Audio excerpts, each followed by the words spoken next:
All right, here we go for Saul 644, Tuesday, April the 14th. The Stanley Cup field is set. Still some jockeying for position in the next 3 days. Hey, good morning. Welcome to the Kevin Karius Show on Sports 1440 on your AM radio dial, on your morning drive into work or wherever you're heading out a Tuesday morning. We're so glad you could spend some time with us here at Sports 1440 AM radio. You can also watch us on YouTube at Sports 1440 AM. Drop us a like and a subscription. We would really appreciate that. You can also check us out on X, Facebook, Instagram, and Twitch, pretty near everywhere. As always, we're streaming on iHeartRadio, the TuneIn app, even sports1440.ca. And if you miss any part of any show, it turns into the many, many podcasts that are out there. Find them where they all hang out on Apple, Spotify, Google, even Amazon. Please subscribe. Select the auto download. You'll never miss a second of the show. Yes, all 16 teams are determined for the Stanley Cup playoffs. Still some decisions to figure out who's going to finish where, who will play whom, and we will find that out here in the next couple of days. The Oilers picked up a point last night at Rogers Place, losing to Colorado in a shootout. Vegas beat Winnipeg, and the Kings took down Seattle 5-3. So when you look at the Pacific Division standings, the Vegas Golden Knights have 93 points. The Edmonton Oilers have 91. Anaheim Ducks with 90. And the LA Kings surging with 89. Now, the Ducks and Kings each have 2 games left. The Oilers and Vegas each have 1 game left. So, I mean, there is a possibility that the Oilers could still snag first place in the Pacific Division. They would have to win, and Vegas would have to lose, and then obviously Anaheim and LA wouldn't have to do much in their remaining 2 games as well.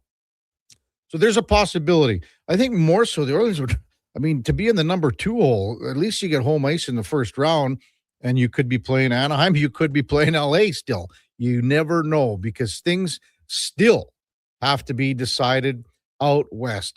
For sure, Colorado has the number 1 seed through the playoffs. They came into that game last night having clinched it for days and games.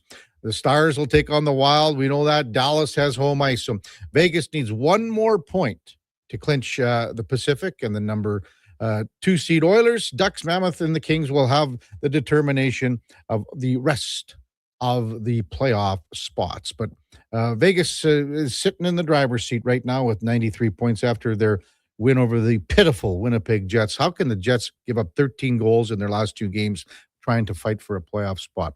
Anyway, for the Oilers game last night, it was 2 teams going at it pretty hard. There was commitment on both sides. When you think about Colorado and you think about where the Avs are, and, they didn't have anything to play for. They sat out some key players, and I think if it were playoff time, they would all be in, just like the Oilers. You think about it, no Makar, no Kadri, no Manson. Well, the Oilers were in the same boat last night with no Leon, no Zach Hyman, no Jason Dickinson, and some other injuries as well. But when you look at these 2 teams, Colorado head and shoulders better than the Oilers in the standings. But is this the opponent they want in the first round of the Stanley Cup playoffs? Likely not. And obviously the Oilers don't want to play Colorado in the first round. There's still possibilities of a lot of things happening here. But I would say Colorado's in the same boat. Why would they want to tackle a team that has Connor, and you would hope a somewhat healthy Leon Draisaitl moving down the stretch into the playoffs?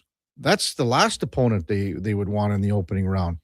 Last night's game, the Oilers had opportunities to win. And the biggest opportunities, the 5-on-3 power play. You got a 5-on-3 power play for 1:24. You got to score. You have to score a goal on that.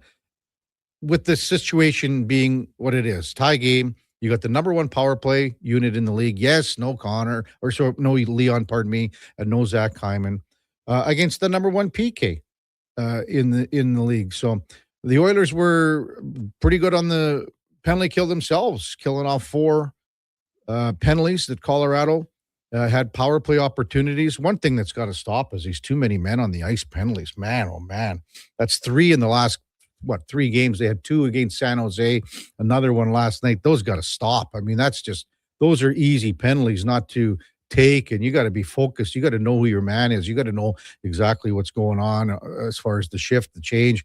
The coaches have to relay that. The players got to know that, man. Oh man, but way too many. That's 3 in 3 games, 2 against San Jose, 1 last night. But offense right now, they're struggling to generate offense. Just 1 goal in 7+ periods, and the commitment was there last night. They tried to generate offense at times, and they had some looks on that power play on the 5-on-3. The other power play, not as much, I don't think. And I was even thinking in that second power play in the second period, like Vasily Podkolzin's having an outstanding year, but on that entire power play that he was out for about $1.45. He was the furthest away from the net as anyone, even probably further than Evan Bouchard at times. Like, he's got to get to the net. And I mean, I understand on a rotation, guys can get caught outside the perimeter and things like that. But I mean, he's not scoring from out there. He's got to get banging and inside and create some havoc, around the blue. I mean, the best chance that they had was with 5 seconds left on that power play when Adam Henrique in the second unit, if you want to call it, just came to mop up, and Henrique went hard to the net and almost made it a 2-1 game. But both goaltenders, Scott Wedgwood and Connor Ingram, were just spectacular last night, both with 30 saves. The first and second stars wasn't even close. But the commitment was there, I thought, for both teams, considering where Colorado is and was. I mean, the Oilers blocked 26 shots. I mean, that's a hell of a lot of shots. Connor Murphy had 6 block shots. So, moving forward, they got the 1 game left against Vancouver on Thursday night. The Oilers will take a day off today, return to practice tomorrow, and wrap up the regular season. And who knows when they're going to start the playoffs. Some stuff floating around, possibly Saturday, but if not Saturday, Sunday. Still don't know where, when, who. We'll know more about that as Anaheim and LA play games. Again, they've got 2 games left. The Oilers have 1, and Vegas also has 1 left. Hey, it's a 7:09 in Edmonton. Let's welcome in the Duke of Delburn. Another just a nice night for you, Duke. Another nice night to watch hockey and see all the things happen out east first. Mm-hmm. You see Buffalo and you see everything like Philadelphia. You see all these teams grab a playoff spot or clinch a division like Buffalo, and then all the stuff out west it was kind of neat to see how the story unfolded over the course of the night. Yeah, I was watching the Philadelphia and Carolina game at the early slate out east games, and a lot of credit to the Flyers, man. Like, they obviously controlled their own destiny here. With a couple games remaining to try and punch their ticket. Admittedly, I still had a little rooting interest for the Capitals to hopefully try and see Ovechkin in the playoffs one last time, potentially with his long-term future certainly up in the air and his return to the NHL. But the Flyers, they go down 2-0 early in that game, and like on only a couple shots against, they were good, but then the Hurricanes kind of dominated them for a good stretch of the game, but they found a way to claw their way back into it. And listen, how many guys did Carolina sit out, Duke? I wasn't watching. 7. I think their top 3 scoring forwards, Jordan Staal, Gostisbehere, and Jacob Slavin, all did not play. Now, in the game, Brandon Bussey and Dan Vladar, much like the Oilers and Colorado game, both goaltenders were exceptional. And I think that's kind of fitting in the sense of that's how the Flyers punch their ticket, because Vladar has, I think, pretty inarguably been the team's MVP this season, the way he's taken over the number 1 job down there and really buoyed a position that has long been a sore spot for that organization. So credit to the Flyers. Rick Tocchet in his first year has done a really good job. And another kind of just selfish element to that. Yeah. I mean, Trevor Zegras, right? He leaves Anaheim in kind of unceremonious fashion, in sense that clearly was not a mold in the Pat Verbeek system moving forward, the way he plays the game, his approach to the sport, and gets to Philly and says, yeah, I'm kind of happy to be out of there because, we lost all the time and this and that. Now Anaheim's headed back to the postseason for the first time since 2018. Philly back after a couple really tough years as well. Now, can Trevor Zegras prove that he's a player that can actually show up come playoff time in what's going to be a very heated, spirited bout against cross-state rivals, the Pittsburgh Penguins?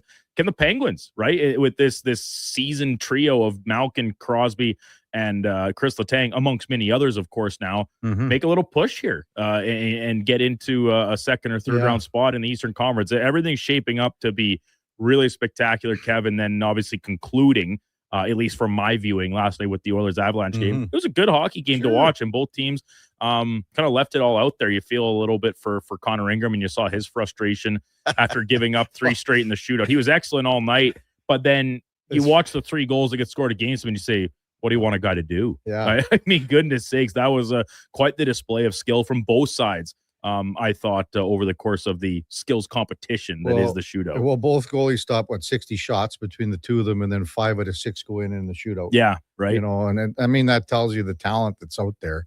As you said, the amount of both the Ryan Nugent-Hopkins goal in the shootout, and then who was it that scored the first Avalanche one? They kind of pulled up and Nichushkin. With like that big reach of his to kind of reach back around Ingram. Just exceptional displays. Nechis was good. I mean, they were all good. All 5 goals, and even Roslovic, he had Wedgwood beat, and it just kind of goes off the knee board down inside because he had him pronated out and had the spot that he wanted, just didn't quite feather it through. So really good hockey game. Unfortunately, the Oilers didn't get the extra point, and I had a text from a good buddy last night, Kevin. He's an Oilers diehard. My buddy Scoro, the superintendent out at Manville Riverview Golf Course. And he says, am I crazy, or why not enough? Why is nobody talking about the fact that the Oilers are very much staring down the barrel of the wild card 2 spot here? Of course, their final game is against the Canucks, which seems like a free spot on the bingo card. But if they win, they're not finishing in wild card 1 or 2. No, right? They got 93 points. LA, the most that they could get is 93, and they got them there. So with an Oilers win over Vancouver, the worst that they can be is in third place in the Pacific. Yes, but that's with what. So the point I think by his main is like, yes, the Oilers have 1 game left, and it's against a seemingly far inferior opponent. But if they come up short in that game, the Kings essentially have 2 swipes at it to leapfrog them. Anaheim ditto with a pair of games left. They'll go again tonight, of course, Minnesota, to start things off. Right? That's who the Ducks play. Yeah. So it's not out of the woods. We know the Oilers are going to be in the postseason. That X is beside their name, as Connor McDavid and the others have alluded to so many times. But the amount of jockeying that's still to be done across the entirety of both conferences, just 3 matchups determined, 5 still to be done. These last couple of days still have quite a bit of meaning for a lot of clubs. There used to be an old game at the county fair, Duke, and it was like ducks going back and forth, and you would I'm familiar. Them off. Yeah. So it'd be ding, and then the duck would turn around. The metal duck would flap over. It'd go back. Well, no, they would go back and forth. So they'd just go back and forth. But if you hit it, wouldn't it like drop backwards? Like you knocked it down? It was on like a hinge. We're probably taking 2 different games. Okay, here. Sure. This one would flip around and go back the other way. So it'd just be like ding, ding, ding, whatever. All right. It's the same thing. That's the same sound that was in overtime with the Avalanche pounding it off the crossbar and post. I don't remember seeing 4 posts / crossbars in a matter of a minute or so. McKinnon hit the bar. Landeskog hit the post. Then Landeskog hit the crossbar on a deflection that was unbelievable. Then McKinnon hit another crossbar, all in the matter of, a minute and change, if that. But, I mean, the game could have been well and over at that point. For sure. Again, so we explain what's going on in the Pacific and the West. So out east, Carolina's got the number 1 seed. We know that. They'll play either Boston or Ottawa. Buffalo's going to play the other team, either Boston or Ottawa. We know that the Canadians are Lightning, and Lightning are going to hook up. We just don't know who has home ice in that series. And then the Penguins and Flyers after Phillies win and eliminating the likes of Columbus and Washington. So we know those 2 teams will hook up in the Battle of Pennsylvania, which is going to be just wild. And we do know that Pittsburgh has home ice there. So still quite a bit to be determined out west in the sense of what's happening in the Pacific. And to be honest, even, with Utah right now, because Utah's, the way the Kings have been going here and the way that Utah's been playing, They've lost 2 in a row. The Kings have won 5 in a row. And now, LA's just a point back of Utah. So that 1 and 2 could flip-flop there. The Kings, with 2 more wins, could sneak into the Pacific here. There's so many things to look at here in the Pacific Division, and we'll find out more, as we said, in the next few days. Hey, coming up on a big program, we'll check in with Michael Menzies from Oilersnation. He will lead things off right after the break. We got Mark Spector and Frank Saravalli from Rogers Sportsnet and Frankly Hockey and Victory Plus TV, our 2 hockey insiders. The question for Frank in this Philadelphia series, this is great because Frank's not a Philadelphia fan. He's not a Flyers fan, but he's a Philadelphia guy, so he has a good pulse on things. The question for Pittsburgh, who starts in goal for game 1 against the Flyers? Is it Stu Skinner? Is it Artie Shelovs? Do you go with the guy that has a lot of playoff experience the last couple of seasons? Do you go with Shelovs, who's probably been a tad better than Skinner here down the stretch? Another edition of Cam and Eggs. I saw the Caminator up in the press box last night during the game. Brendan Menard, Sherwood Park Crusaders head coach and GM. They're getting ready for round 2 of the BCHL finals. Playoffs. Round 2, they'll take on Brooks. So we'll talk with Brendan about the series upcoming. Christina Litz from the Northern Super League. So it's a new women's soccer league that's just starting up. Christina will check in at 10 bells. And then we got Connor Halley, as usual, in his 10:20 time slot on a Tuesday to wrap up the show. When we come back, Michael Menzies from Oilers Nation on the Kevin Karius Show with the Duke of Delburn, Josh Fenwick on Sports 1440 AM Radio. We're streaming on YouTube, X, Facebook, Instagram, and Twitch. All right, welcome back to the big program, 721 in Edmonton. Time now for the Puck Report, brought to you by Fountain Tire. At Fountain Tire, when we say we are on the road together, we mean it. From tires, wheels, oil changes to vehicle repairs, visit fountaintire.com to find out more as we welcome back Michael Menzies from Oilers Nation. Good morning, Double M. You're with Kevin Karius. Thanks for jumping on Sports 1440. As usual, really appreciate it. Yeah. Always glad to receive the invitation. Good morning. Well, one more game to go for the Oilers, and they pick up a point last night. They can finish anywhere from basically first to fourth here still in the Pacific Division. What did you make of last night's game here, Michael? Well, I thought largely, entertaining hockey game. And, I thought the Oilers had some good chances to win the hockey game and just came a little short. The last 2 games, the Oilers have struggled to put the puck in the net. Yeah. And, Connor Ingram, I thought was a big story. It was a bit of a goaltending duel, and Ingram really gave the Oilers a quality start with 30 saves in the hockey game and a little help from his friends and ping pang in the posts. Yeah, no kidding. Overtime. It was quite something, but I just thought the critical point of the hockey game for the Oilers was the 5-on-3 opportunity, and some looks, some chances, but Colson in front, not able to redirect the puck in that Zach Hyman spot. And it's become everyone knows it. Without Draisaitl and Hyman, that power play has not been the same. And it just reminded me of a couple other games this year where, okay, when it's a coin flip type game, a 50-50 game, and you don't seize your power play opportunity, well, then you might be on the losing side. But overall, I'd rather worry about the Oilers finding a way to score a goal than if they're getting the puck out of their net.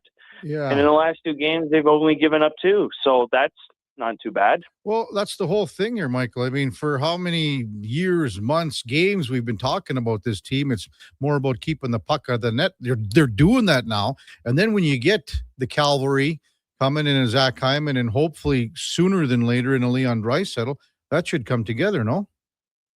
Well, that's what you got to think.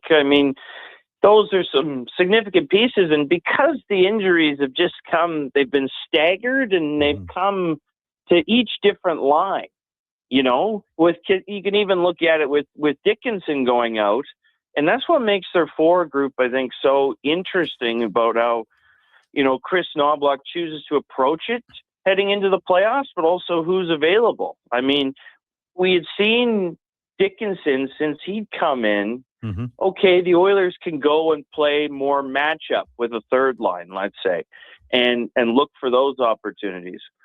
But do they look to load up McDavid and Draisaitl when he comes back, or do they stretch it out again because Dickinson's hurt? Or, there's just a lot of different ways I think they can go about it, how they choose. So I don't know. There's and then that's going to be health dependent. So, but yeah, I think considering what we talk about in this market about this team most of the time and what they've shown us for the majority of the year, look, now since the Olympic break, they've put together a version of a game where they're not giving up a ton of chances, and they probably feel pretty good if they can get 3 goals in a game, And so that's something that they didn't have in their bag before, and I'd rather worry about, okay, which combination do you need to put together? Who's going to score the big goal? Because I think that will inevitably come. Michael Menzies from Oilersnation, our guest on the Kevin Karius Show here on Sports 1440. Well, you mentioned that 5-on-3 power play. They had a $124. They had a few chances, as you said, but nothing really crazy dangerous. Is there anything you saw? Again, Podkolzin was there and a couple close-in tips that were just so close to being redirected. But anything else that you saw as far as around the perimeter and maybe what you saw from Colorado defending it quite well as well? Well, I think my takeaway would be that they sort of lack the shooter. You have Bouchard at the top, and he gets blasted, and he hasn't been quite to that Bushbaum level of finding a way to get those shots through and be accurate and in the net that we see when his game's at his very best. And you talk about a guy who I think 2 or 3 notable crossbars on the power play since Draisaitl has gone down. He's heard that unfriendly ping in the bar for him, but a guy who can go shoot the puck into the net. Rosovic can do it a little bit, but otherwise they're looking to create that, that one-timer still, or have McDavid, take it around the periphery of the offensive zone and try to set someone up. But I've wondered, should they try to flip the concept and try Rosovic as Draisaitl, but on the opposite circle for the one time, or have Woolman be another shooting option? Because that seems to be still so much in the muscle memory. And you had Nugent Hopkins at the right circle and Draisaitl spot yesterday, and it's just a different look because the puck's not going to get off the stick very quickly. So, I don't know. It's funny too when you say that. Remember the very first game that Leon went out, and Ryan Nugent Hopkins scored a goal right in Leon's spot with a similar, identical shot, short side that found the net. So I just haven't seen that look presented to them, and I haven't seen them try to get that look as much as they did early on in that one game. Yeah, no, you're right. That's a good pull. I think that's well stated, and it's just, you don't want to worry about it too much, but this has been a decent amount of time, and everyone believes, okay, well, when Draisaitl's back, this will just settle itself and work itself out. But you don't know that. I don't know if that's the best strategy either. You're sort of hoping and it's just the games have been tight, and even with this version of the Oilers, even with Draisaitl in the games, they have to convert on some of these power play chances. Yeah. Last night was a perfect example. You can think of the Vegas game a week and a half ago. The Oilers go 0-3 in that game, and at the critical junctures, they had power plays to come back. The Tampa Bay game 3 weeks ago, that game hinged due to Oilers' inability on a 5-on-3 or on the power play. So, look, the margins are about to thin here because it's the playoffs, and when you're flipping coins, you need to put yourself in the best opportunity, and just the power play didn't quite last night. That's for sure. Michael Menzies with us in Sports 1440. Connor Ingram was superb last night. Well, both goaltenders were very, very good. Scott Wedgwood and Connor Ingram both made 30 saves. I think maybe the best save that Ingram made was in the third period on Jack Ashawn as he crept in and Net just hit him with a pass and he was all alone and really solid to the shooter. He's the guy. He's the guy. This is the guy that's, if they're going to have any playoff success, it's on his shoulders. How do you think he can handle it here moving forward? Well, the stick break at the end of the shootout showed in Ingram that, oh man, here's the fire. Because Ingram has had such an interesting journey. I think he's had, such an emotional one for everything that he's gone through. And I think he's got, the majority of the fan base in his corner and won over for what he's been able to do, and like off the ice, and then to salvage his playing career. But that shows a guy that when he's in the heat of the battle, it's not necessarily just the happy-go-lucky guy. Oh, this guy is right in there and wants to steal the game for his team like he threatened to last night. And, I just have always been impressed since he's come in how his technique guides him in his game. And I think it's just been refreshing for Oilers fans to watch how he reads the game when he's on it, like he has been the last two starts. I feel very comfortable with the Oilers against anybody, because he is thinking the game while it's going on in the D zone. He is making reads. And I'm happy with the Oilers when Connor Ingram heading into a first round. It'll be new for him getting this opportunity, but I think he's capable. Can he sustain a run where he can start 10, 15, 20 games in a row? We'll find out. Let's just get to 4, 5, or 6 or 7 in the first round to start things off here. Michael, that's right. Yeah, Michael Menzies with us on Sports 1440. Ike Howard last night. So his return, he had a really good run in Baco where he was a 20-goal guy and had 20-plus assists as well.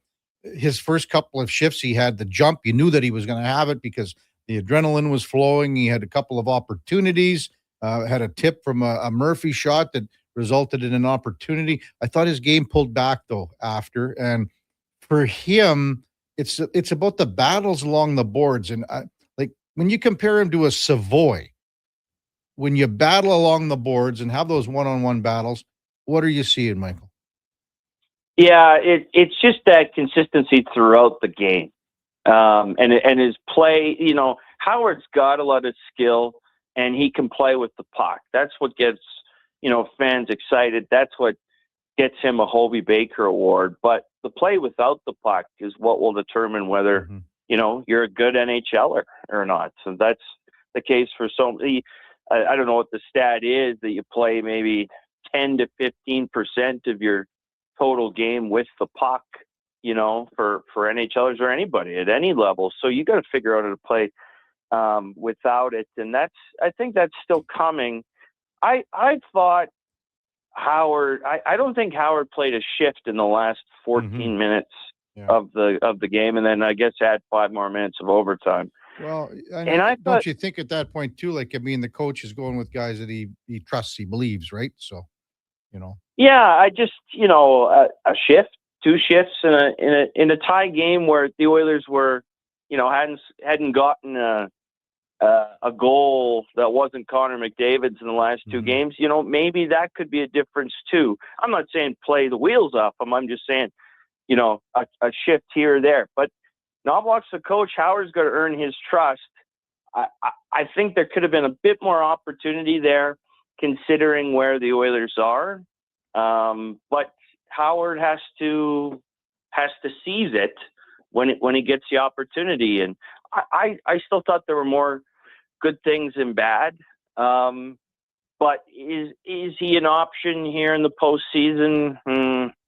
There's a lot of forwards. Yeah. There's a lot of forwards, and they're hopefully getting healthier. Yeah, if everyone's healthy, he's back to Baco to play a ton and see what happens during the playoff run there, and you take it from there. Michael Menzies with us. Hey, I wanted to ask you about a little quick article, and you penned it after, it was in The Athletic regarding Chris Pronger. And I remember this, it's 20 years ago and everything that happened about when he signed and how excited. I mean, they had a barbecue out in the lawn where the old Oilers offices used to be. And they brought in Pronger and Mike Pekka, and the fans came out and there were balloons and everything. And this was the turning point of the franchise, because after the lockout, there was fiscal responsibility. And then we find out that he's pretty lit up when he signed this contract.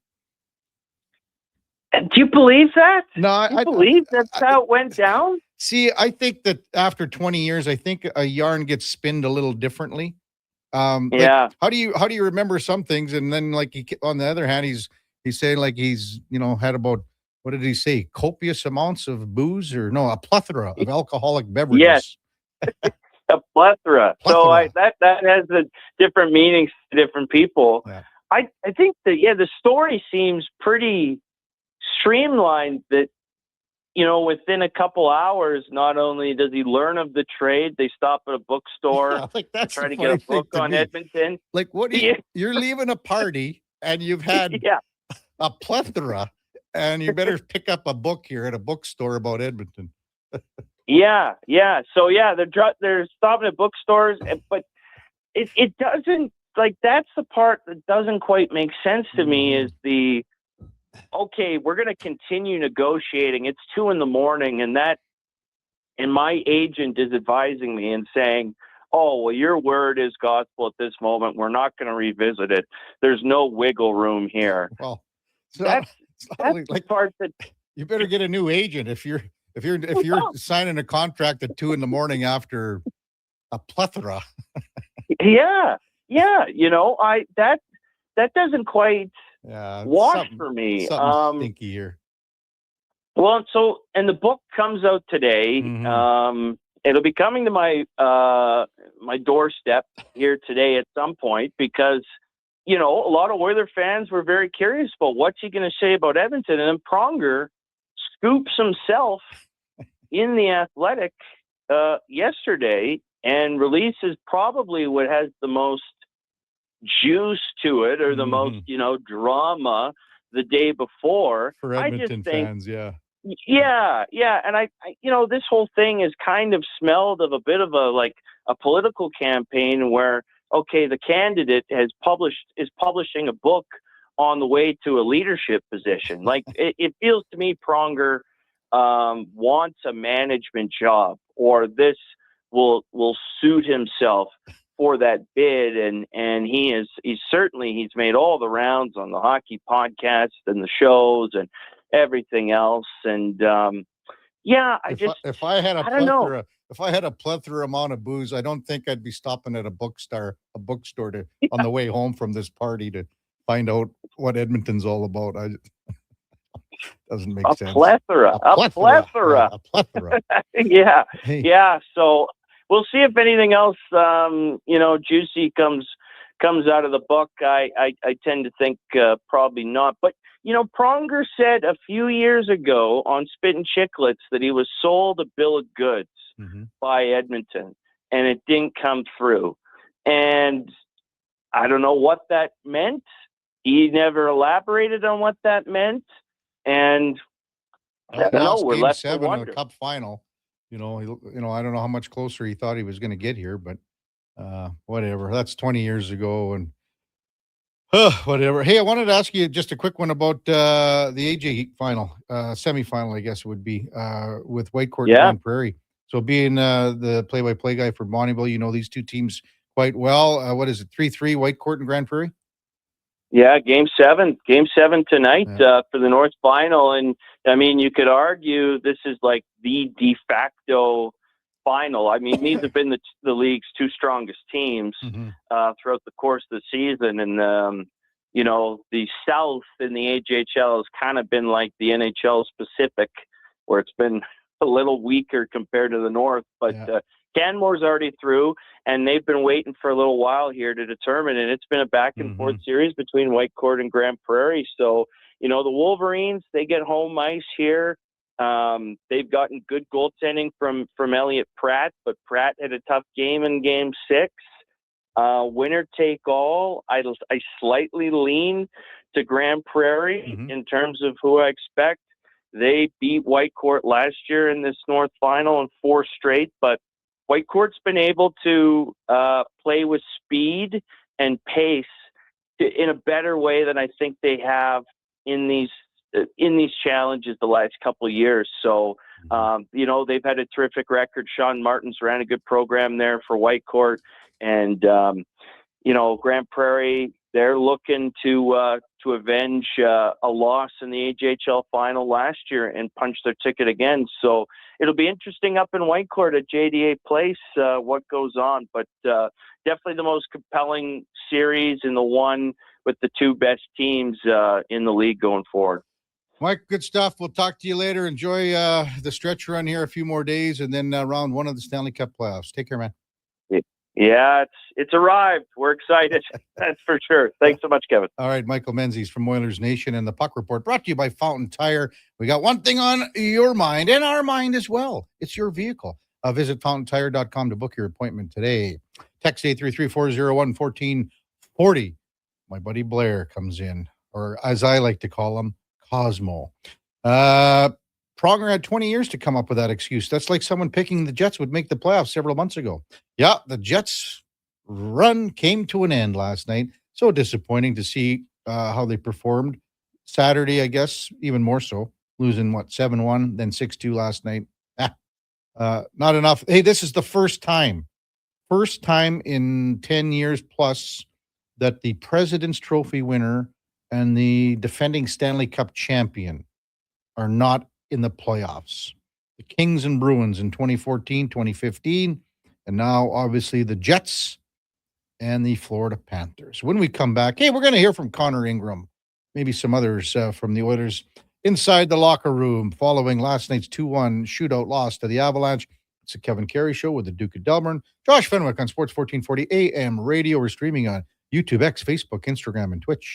All right, welcome back to the big program, 746 in Edmonton. Kevin Carey, Duke of Delburn, and Josh Fenwick with you here on Sports 1440 AM radio.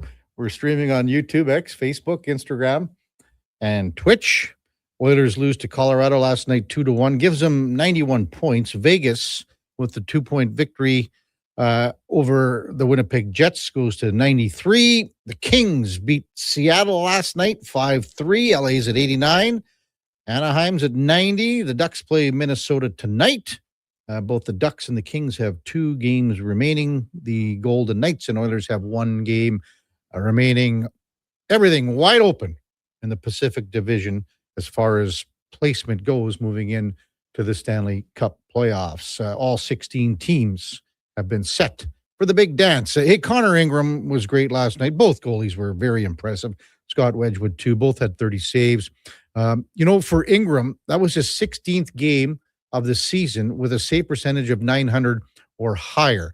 I don't put too much stock into that because when you add them all and stack up all the games, that's when you get some stats. But this is worth noting. In his last 7 games, Ingram is 4-2-1 with a goals against average of 2.07 and a save percentage of .924. Those numbers win you playoff series. It's that simple. If Connor Ingram can play like he's played in the last couple of games, the Oilers offense, they're going to find the offense. They have to find the offense. You can't go and be snake bitten like this and not generate enough with the amount of offensive talent that they have in the lineup, especially with Zach Hyman returning and the imminent return of also Leon Draisaitl. So his .899 save percentage, it's the second highest of his NHL career. He was .907 back in 2022 and in 2023. So Connor Ingram last night addressed the media following his performance and had these comments. You look like you kind of dialed in the last 2 starts. How do you kind of feel about the game? Feels good. Yeah, I can't tell you what the difference was, but right now it feels good, and it's a good time to get it going a little bit. Are you reading the game really well? Because it just looks like you're just a step ahead of, especially. I'm not the guy for answers like that. I don't really know what I'm doing out there. Just stop the puck. Frustrating. You didn't look like You could say that, yeah. 2 good shots, 3 big shooters. You got to find a save somewhere. Connor, what would you say overall the group here? Like, you guys have really dialed it in. You guys have dialed it in net. Do you feel like some things are coming together at a good time? Yeah, I think this is when you want to hit your peak, and I think we're hitting our stride a little bit here. Just sticking with it now. We went on a stretch there a couple of games ago, winning 5 in a row, and that's the kind of hockey we need to play. So as long as we keep doing what we're doing, we'll be just fine. You played a pretty consistent amount of hockey. How has that workload helped you kind of steel yourself and prepare? I think it's easier for me. I think the more you play, the easier it gets. I've played 50 in this league before, so this isn't new to me. And I mean, this is what you want, right? You want to play games, you want to be in there, you want to be in the mix. So it's exactly, as a goalie, what you'd want. More and more starts, just developing comfort level too with all the, the defensemen, the players, all that kind of stuff. Yeah, I think that comes with it for sure. You just get more familiar with everybody. It's pretty hairy in a 4-on-3 and an overtime goaltender. Lots of them out there for them to hammer those ones.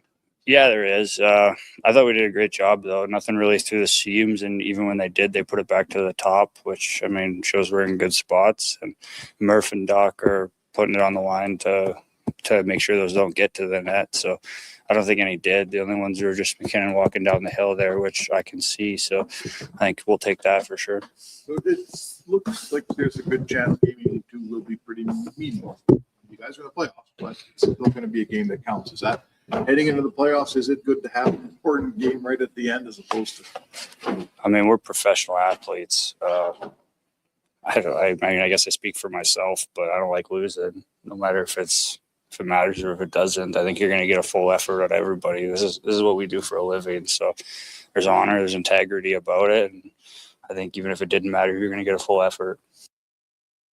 That's Connor Ingram, and the year he's talking about when he played 50 games, that was in 23-24 with Arizona, at a 2.91 goals against average and a 907 save percentage. He's played in the playoffs before in the Stanley Cup playoffs, but that was with Nashville back in 21-22 when he played the 4 games in the playoffs. The Predators were eliminated in the first round. So that's his lone NHL playoff appearances. He's had some time, obviously, in the minors with some teams over the course of his career. But right now, after 31 games, he's got 15 wins. He's got a 2.65 goals against average and an 8.99 save percentage. So the numbers, especially down the stretch here, those numbers are excellent. And he is the guy. They are hitching the wagon to this guy. There's no ifs, ands, or buts about it. He's got to play on Thursday, you would think, because they need these 2 points, man. They need, especially depending on what happens tonight, they need these 2 points. What do you make of his game, Duke, going into the Stanley Cup playoffs here? Because this is a guy that, he looks pretty calm back there. His collective movement in the cage, in the crease, is economical. It's he's not overplaying pucks. His angles are good. He's tracking the puck. I think, as he said there, on a couple of shots from the point, the guys are getting out of the way a little bit too. Yeah. And he's he's searching for it. Yeah, I think this can go back to once he kind of found his footing upon recall from Bakersfield, and I don't know, I think it's a pretty stark contrast in his style of play compared to, say, that of Tristan Jarry. And we understand Jarry is struggling in his own game and has for essentially his entire time as an Oiler. And what are our criticisms of him often, Kevin, about how active he is and overplaying and being aggressive to the point of being out of position and not giving himself the best chances on shots. Connor Ingram is really the opposite of that when I watch him play. And as you describe him, as economical and very calm. And I think that presence tends to spill out into the rest of the team, and especially the defense group, knowing that if it's and what he's provided is at times excellent goaltending. I think last night is a prime example of that. But if not that, then just solid net minding for the vast majority of the time, which we know from this Oilers group and the core players in particular that have been to back-to-back Stanley Cup finals that they do not need an Andre Vasilevsky. They do not need Igor Shesterkin, right? These absolute game-stealing type goalies. Mhm. They don't need that to have success. They have the horses elsewhere across their lineup. And right now, with just one regular season game left, I can't help but say it. It feels crazy how the season has gone, that goaltending would be very far down my list of concerns or areas of focus about what could possibly, I don't know, sink this team here in the playoffs. And to me, it's health, number one. I think that's a very strong option for top of your list of concerns. And there are other things for sure. And I think we'll touch on maybe them as the morning progresses in an in or out in the 9 o'clock hour. But yeah, to Ingram, I'm feeling very confident in his game right now, watching him play on a game to game. Tell you basis. what, too, in that after that 5-on-3 ended and Connor McDavid took that slap shot from Kulak behind the net. Yeah. And you're thinking, oh man, could you? And I mean, everyone's taking one off the boots, if you played any sort of hockey. And sometimes it gets you in a place where it's okay. Sometimes it gets you in a place where it ain't okay. And Connor doesn't wear any of the plastic guards or anything like that. So, I was thinking, man, oh man, could you imagine something happens? And it's going to be worse today than it was last night. Oh, once you take it out and it swells up and whatever else. So. Again, Oilers with a day off today. They'll be back at practice tomorrow. Close out the regular season Thursday against Vancouver. Coming up at the top of the hour, Mark Spector from Rogers Sportsnet. Frank Saravalli from Victory Plus TV to follow. Before that, time now for a Sports 1440 update brought to you by Fusion Promo Marketing. Expand your brand. High-quality promotional products for businesses, sports teams, and corporate events. Get noticed at fusionpromomarketing.ca. That's Fusion with a Z. Here is the Duke.